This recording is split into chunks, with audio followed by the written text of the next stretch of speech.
পশ্চিমবঙ্গের একটা ছোট্ট মসজিদ থেকে সম্প্রতি একটি ছবি সোশ্যাল মিডিয়ায় ছড়িয়ে পড়লে তা নিয়ে আলোচনা শুরু হয় ঠিকই, কিন্তু সে ছবির পেছনে যে রাজনৈতিক খেলা লুকিয়ে আছে তা বোঝার জন্য আপনাকে কয়েকটা ঘটনা একসঙ্গে জোড়া লাগাতে হবে। আর সে জোড়া লাগালেই একটা চিত্র সামনে আসবে যা আপনাকে ভাবিয়ে তুলবে। গত কয়েক সপ্তাহ ধরে পশ্চিমবঙ্গের বিভিন্ন প্রান্তে একটা অদ্ভুত অভিযান চলছে। মসজিদ থেকে লাউড স্পিকার খুলে নেওয়ার অভিযান, পুলিশ গিয়ে মসজিদ কমিটিকে চাপ দিচ্ছে, কোথাও বা সরাসরি মাইক নামিয়ে দিচ্ছে। যুক্তিটা দেওয়া হচ্ছে শব্দ দূষণ, কিন্তু প্রশ্ন হলো এই আইন তো অনেক আগে থেকেই আছে, তাহলে এখন এই অভিযান কেন হঠাৎ করে? ববি হাকিম নামে পশ্চিমবঙ্গের একজন প্রভাবশালী মন্ত্রী ভোটের আগে একটা বক্তব্য দিয়েছিলেন। তিনি বলেছিলেন, ইসলাম ধর্মে জন্মালে আপনি সৌভাগ্যবান, হিন্দু পরিবারে জন্মালে আপনি অভাগা। একজন মন্ত্রী সংবিধানের শপথ নেওয়া ব্যক্তি এমন কথা বললেন যে ধর্মের ভিত্তিতে মানুষকে সৌভাগ্যবান আর অভাগা ভাগ করা যায়। বিজেপি তখন এই বক্তব্যকে কেন্দ্র করে বিধানসভা বয়কট করছিল। দিনের পর দিন সন্ধ্যাবেলায় টিভি চ্যানেলগুলোতে আলোচনা হয়েছে যে পশ্চিমবঙ্গ জিহাদিদের রাজ্য হয়ে যাচ্ছে, হিন্দুদের এখন থেকে পালাতে হবে। বেশ চমকপ্রদ নাটক মঞ্চস্থ হয়েছিল। কিন্তু আজ সেই ববি হাকিম কোথায়? সে ববি হাকিম এখন শুভেন্দু অধিকারীর সঙ্গে বসে মিটিং করছেন। ববি হাকিম ক্লাব থেকে যে দুর্গাপুজো হয় জেতালায়, যার চোখ আগে মমতা বন্দ্যোপাধ্যায়ের আঁকতেন, তার উদ্বোধন ক্ষমতা মমতা করতেন, সে পুজোর উদ্বোধন এবার শুভেন্দু অধিকারী করবেন বলে ঘোষণা হয়েছে। কলকাতা খবরের কাগজে ছাপা হয়েছে। আপনি ভাবুন তো, যে মানুষ হিন্দু ঘরে জন্মালে অভাগা বলেছিলেন, সে মানুষের পুজোয় শুভেন্দু অধিকারী উদ্বোধন করবেন। আর বিজেপি তো আগেই ববি হাকিমের বিরুদ্ধে রাস্তায় নেমেছিল, এখন সে বিজেপির নেতাই ববির পূজায় যাচ্ছেন। কি বিস্ময়কর না? এতদূর শুনলে মনে হতে পারে এটা শুধু দুই নেতার ব্যক্তিগত বন্ধুত্বের বিষয়। সায়নী ঘোষের কথা মনে আছে? শিব ঠাকুরের গায়ে কন্ডম পরিয়ে যে ছবি সোশ্যাল মিডিয়ায় ছড়িয়ে দেওয়া হয়েছিল, যে ঘটনায় তৃণমূলের ভেতরেই ক্ষোভের ঝড় উঠেছিল, যার নামে এফআইআর হয়েছিল, সেই সায়নী ঘোষের কথা মনে আছে নিশ্চয়ই। সে সায়নী ঘোষ এখন কিন্তু বিজেপিতে যোগ দিয়েছে। আর শ্রাবণ মাসে, শিবের পূজার মাসে, প্রধানমন্ত্রী নরেন্দ্র মোদীর সঙ্গে বসে মিটিং করছেন সায়নী ঘোষ। যারা হিন্দু ধর্মকে নিয়ে ছেলে খেলা করেছিল তাদের সঙ্গে এখন বিজেপির আতাত। আর যারা বিজেপিকে ভোট দিয়েছিলেন হিন্দু ধর্মের অপমানের প্রতিবাদে, তারা আজ ভাবছেন আমরা কাকে ভোট দিলাম। এবার আসি আরেকটা ঘটনায়। পানিহাটের কেএফসিতে স্থানীয় বিজেপি নেতারা তৃণমূল নেতাদের সঙ্গে বসে গোপন বৈঠক করছিলেন। সেই ভিডিও স্থানীয় বিজেপি কর্মীরাই ধারণ করে ফেললেন। ঝামেলা বেঁধে গেল। কিন্তু প্রশ্ন, এটা কি সত্যি স্থানীয় নেতাদের নিজস্ব সিদ্ধান্ত, নাকি দিল্লি থেকে নির্দেশনা এসেছে? যদি দিল্লি থেকে নির্দেশনা আসে তাহলে কেন স্থানীয় নেতাদের দোষ দেওয়া হচ্ছে? আর যদি দিল্লির নির্দেশনা না আসে, তাহলে তো প্রমাণ হয় যে বিজেপির ভেতরেই গণতন্ত্র নেই, নিজেদের কর্মীরাও নেতাদের বিশ্বাস করে না। কিন্তু এসব ঘটনার মাঝে সবচেয়ে আতঙ্কের যে ছবিটা সামনে এসেছে সেটা হলো বিরোধী দলনেতার ভূমিকা নিয়ে। ঋতুব্রত ব্যানার্জি পশ্চিমবঙ্গের বিরোধী দলনেতা। একসময় ডোভাডোরের একটা বিজ্ঞাপন থাকতো যেখানে একটা ছোট্ট কুকুর দেখতে পেতেন, যেখানে যেত মানুষটা কুকুরটা পেছন পেছন চলে যেত। ঋতুব্রত ব্যানার্জিকে দেখলে সেই কুকুরটার কথাই মনে পড়ে যায়। শুভেন্দু অধিকারী যেখানেই যান, ঋতুব্রত পেছন পেছন চলে যান। বিধানসভায় শপথ গ্রহণের দিন শুভেন্দুর পেছনে গিয়ে পাশের চেয়ারে বসে গেলেন। শুভেন্দু হাত দিয়ে সরিয়ে দিলেন। আরেকদিন আবার একই ঘটনা, একজন বিরোধী দলনেতা যে মুখ্যমন্ত্রীর পেছন পেছন ঘুরছেন। এটা পশ্চিমবঙ্গের রাজনীতিতে আগে কখনোই দেখা যায়নি। জ্যোতি বসুর আমলে এমন হয়নি, বুদ্ধদেব ভট্টাচার্যের আমলে এমন হয়নি, এমনকি মমতা বন্দ্যোপাধ্যায়ের প্রথম দিকেও এমন হয়নি।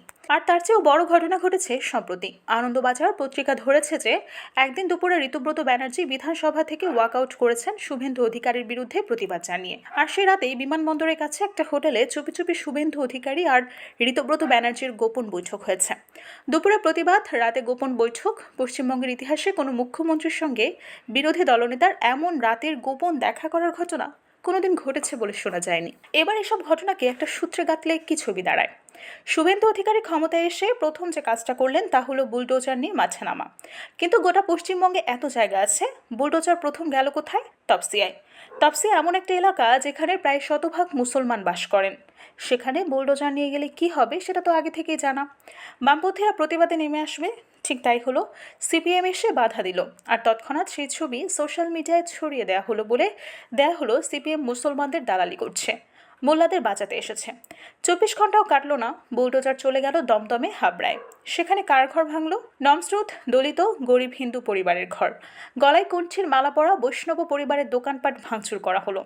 দমদম স্টেশনের প্ল্যাটফর্ম থেকে উদ্বাস্তু পরিবারগুলোকে উচ্ছেদ করা হলো। এখন ভাবুন, তপসিয়ায় যে বুলডোজার গেল সেটা কি সত্যি অবৈধ স্থাপনা ভাঙার জন্য, নাকি সিপিএমকে ফাঁসানোর একটা ফাঁদ পাতা ছিল, যাতে সারা বাংলায় প্রচার হয়েছে বামেরা মুসলমানদের পক্ষ নিচ্ছে? আর তারপরে সে একই বুলডোজার চলে গেল হিন্দুদের ঘর ভাঙতে। এটা কি তাহলে ধর্মের লড়াই নাকি ভোটের লড়াই? একটা সরকার যখন ক্ষমতায় আসে তখন তার দুটো হাত থাকে, এক হাতে ক্ষমতা আর এক হাতে দায়িত্ব। ভারতের সংবিধানে লেখা আছে গৃহহীন মানুষকে বাড়ি দেওয়ার দায়িত্ব রাষ্ট্রের। কেউ শখ করে ঝুপড়িতে থাকে না, কেউ শখ করে রেল লাইনের ধারে কাঁচা ঘর বাঁধে না। অভাবের তাড়নায় মানুষ যায়, সে মানুষের ঘর ভাঙলেন, কিন্তু বিকল্প কি দিলেন? প্রশ্নটার উত্তর কেউ দিচ্ছে না। আর এই সবের মাঝে মসজিদ থেকে মাইক খোলার অভিযান চলছে। সে আজানের আওয়াজ যা আমাদের ছোটবেলা থেকে আমরা শুনে আসছি, ভোরবেলার আজান, বিকেলবেলার আজান, হিন্দু হোক বা মুসলমান, সেই আওয়াজে কারো কোনো সমস্যা হয়নি কোনোদিন। হঠাৎ করে সেই আজানটাই শত্রু হয়ে গেল।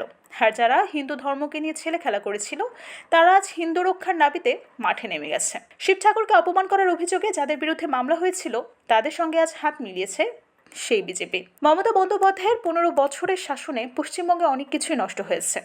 সরকারি চাকরি কমেছে, সরকারি স্কুল বন্ধ হয়েছে, পঞ্চায়েত নির্বাচন হয়নি, রাজনীতিতে সৌজন্য মারা গেছে। কিন্তু মমতা বন্দ্যোপাধ্যায় যে একটা জিনিস পশ্চিমবঙ্গের রাজনীতিতে চালু করেছেন সেটা হলো হিন্দু আর মুসলমানের ভাগ করা। হিন্দুর দোকান, মুসলমানের দোকান, হিন্দুর পাড়া, মুসলমানের পাড়া। জ্যোতি বসুর বাংলায় এমনটা ছিল না, বুদ্ধদেব ভট্টাচার্য বাংলায় এমনটা ছিল না। মমতা এই ভাষাটা রাজনীতিতে ঢুকিয়েছেন। আর আজ সেই একই ভাষায় কথা বলছে বিজেপি।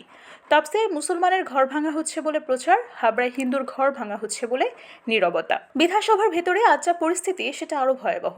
বিধানসভায় মোট যতগুলো আসন আছে তার মধ্যে মাত্র 4 জন বিধায়ক বিজেপি বা তাদের জোটের বাইরে। নওশাদ সিদ্দিকী আর কংগ্রেসের 2 জন, বাকি সব দিকেই বিজেপি।